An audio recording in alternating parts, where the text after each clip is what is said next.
کہیں کہ ہمارا رب اللہ ہے، پھر اس پر جم جائیں، ان پر فرشتوں کا نزول ہوتا ہے، نہ کوئی غم کرو نہ خوف، خوشیاں مناؤ جنت کی جس کا تم سے وعدہ کیا گیا تھا۔ اللہ کی ربوبیت پر اطمینان جب انسان کو ہو جاتا، میرا رب اللہ ہے، ربی اللہ، انسان کے لیے نہ کوئی کھٹکا، نہ کوئی خطرہ، نہ کوئی خوف، نہ کوئی حزن۔ جو کچھ ہو رہا ہے کس کے اذن سے ہو رہا ہے؟ اللہ کے اذن سے۔ اللہ کے اذن کے بغیر پتا تک نہیں ہلتا۔ یہ کوئی اندھا بہرا مادہ نہیں ہے جس سے مجھے کوئی خوف ہو۔ اندھا بھینسا چلا آ رہا ہو اس سے تو ڈرنے کا ہر انسان کو ڈرنا چاہیے، نہ معلوم کس کو ٹکر مار دے، لیکن نہیں، اس کائنات کو چلانے والا ایک سمیع و بصیر خدا ہے۔ وہ جو میرا دوست ہے، میرا ولی ہے، اللہ ولی الذین آمنوا یخرجہم من الظلمات الی النور۔ اللہ اہل ایمان کا ولی ہے، ساتھی ہے، پشت پناہ ہے، مددگار ہے، حمایتی ہے۔ بتائیے جسے یقین ہو جائے کہ اللہ میرا مددگار، اللہ میرا محافظ، اللہ میرا پشت پناہ، اللہ میرا حمایتی، اس کے لیے کوئی خوف ہوگا؟ اس سے کوئی ڈر ہوگا؟ میں مثال دیا کرتا ہوں ایک بہت سادہ پنجاب کے دیہات کی۔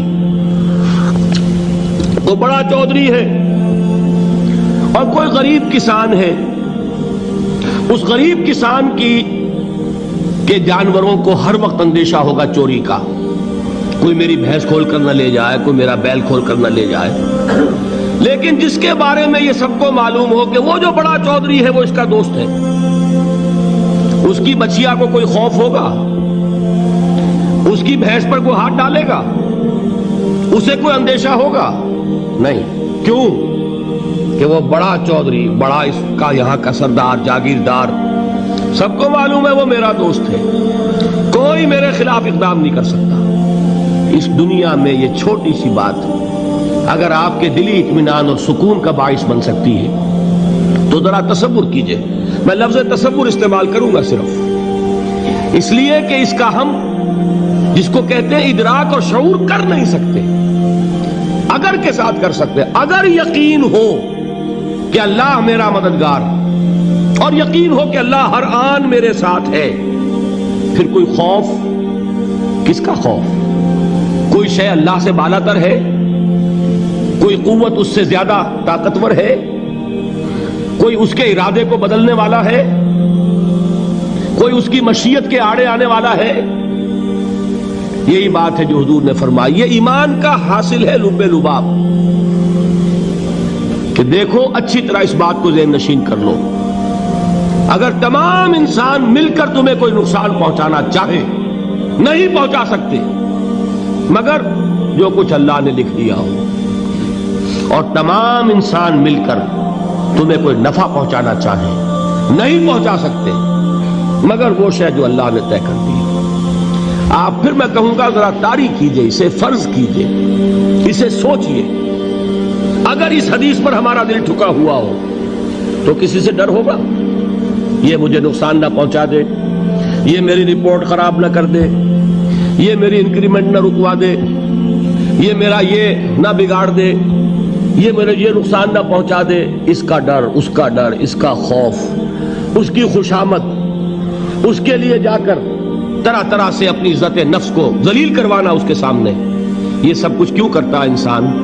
جب سمجھتا ہے کہ اس کے ہاتھ میں میرا کوئی نفع ہے، اس کے ہاتھ میں میرے لیے کوئی ضرر ہے، یہ مجھے کوئی غضب پہنچا سکتا ہے، یہ مجھے کوئی نقصان پہنچا سکتا ہے، یہ میرا کوئی کام بنا سکتا ہے، یہ میری کوئی ضرورت پوری کر سکتا ہے، اسی کا نام شرک ہے۔ جہاں آپ نے یہ سمجھا کہ غیر اللہ کے اندر کوئی طاقت موجود ہے وہی شرک ہے۔ بتوں سے تجھ کو امیدیں، خدا سے نومیدی، مجھے بتا تو صحیح اور کافری کیا ہے؟ شرک تو یہ ہے۔ جس پر بھی تمہیں یہ خیال ہے، کلمہ ہے یہ کلمہ سوم، لا حول ولا قوت الا باللہ، ذرا اس پر دل کو کبھی اگر آپ تصور کریں، پھر فرض کریں، دل ٹھک جائے اس پر، کوئی طاقت نہیں۔ یہی بات تھی جو شیخ عبد القادر جیلانی رحمۃ اللہ علیہ نے اپنی وصیت میں اپنے بچے سے کہی. 11ویں دینے والے ہیں، لیکن حضرت شیخ عبد القادر جیلانی کی وصیت اور تعلیمات کو کتنے لوگ ہیں تم جانتے ہو؟ یہ جن مقامات تک پہنچے ہیں وہ کس چیز کی بدولت پہنچے ہیں؟ انہوں نے جو پیغام دیا وہ کیا تھا؟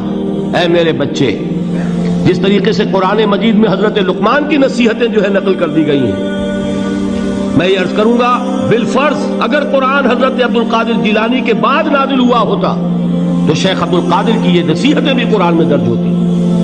اتنی اونچی نصیحتیں ہیں. اے میرے بچے، اس حقیقت کو ذہن نشین کر لے، لا فاعل فی الحقیقت ولا مؤثر الا اللہ. اس کائنات میں نہ کوئی فاعل حقیقی ہے نہ مؤثر حقیقی ہے سوائے اللہ کے. کسی شے میں کوئی تاثیر نہیں اگر اللہ نہ چاہے. آگ جلا نہیں سکتی اگر اللہ نہ چاہے.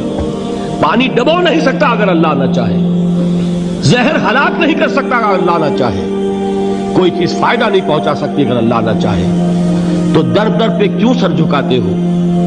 در در پر کیوں جبیں سائی کرتے ہو؟ سب کے سامنے کیوں ہاتھ پھیلاتے ہو؟ ایک اللہ سے مانگو. ایک اللہ کے سامنے زمین پر اپنی جبین رکھو. لا فاعل فی الحقیقت ولا مؤثر الا اللہ. نظر آتا ہے ہمیں کہ پانی پیاس بجھا دیتا ہے. پیاس بجھانے کی صلاحیت پانی میں نہیں ہے، اللہ کے اذن سے.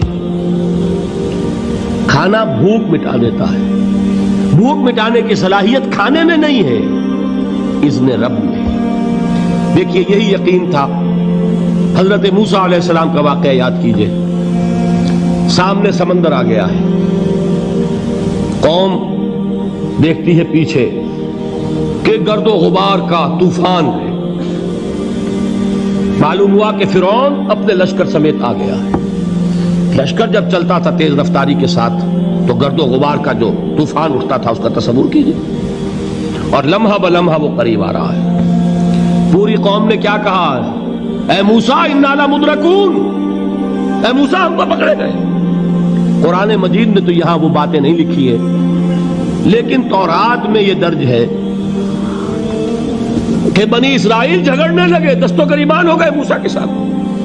موسیٰ ہمیں یہاں مروایا لا کر، اس سے تو ہم ہی بہتر تھے. وہاں کھانے کو ملتا تھا، زندگی تو تھی، بیگار ہم کر رہے تھے، موت تو نہیں تھی. اب جو کچھ ہوگا اس کا تصور کرو، جس طریقے سے ہمارے ٹکڑے اڑائے جائیں گے. تو لڑ رہے ہیں حضرت موسیٰ علیہ السلام سے. یہ تورات کی تفصیل ہے. قرآن میں صرف اتنا آیا ہے، پریشان ہو کر انہوں نے کہا انا لمدرکون، موسیٰ ہم تو پکڑے گئے. اس وقت موسیٰ کا جواب کیا ہے؟ کلا ان معی ربی سیہدین. نہیں، میرے ساتھ میرا رب ہے، وہ راستہ دے گا. بتائیے کہاں راستہ نظر آ رہا ہے؟ یہ ہے ایمان بالغیب. راستہ نظر نہ آئے تب اللہ پر یقین ایمان ہے. جیب میں پیسے ہوں اور تب دل کو اطمینان ہے تو ایمان کس پر ہوا؟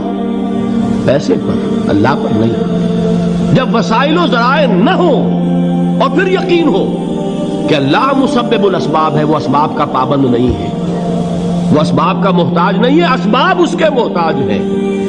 اگر یہ یقین ہے تو اللہ پر ایمان ہے. یہ نہیں ہے تو تمہارا ایمان اسباب پر ہے، وسائل پر ہے، ذرائع پر ہے، مادیات پر ہے، اللہ پر نہیں. اس وقت کہاں راستہ تھا؟ کوئی راستہ تھا؟ سمندر ہے اور ادھر سے لشکر آ گیا ہے. کلا ان معی ربی سیہدین. اب دیکھیے ایمان کہہ دینا آسان ہے، ہوا معکم اینما کنتم، جہاں کہیں بھی تم ہوتے ہو اللہ تمہارے ساتھ ہوتا ہے. لیکن اس کا یقین قائم ہو جائے تو زمین و آسمان کا فرق واقع ہو جائے.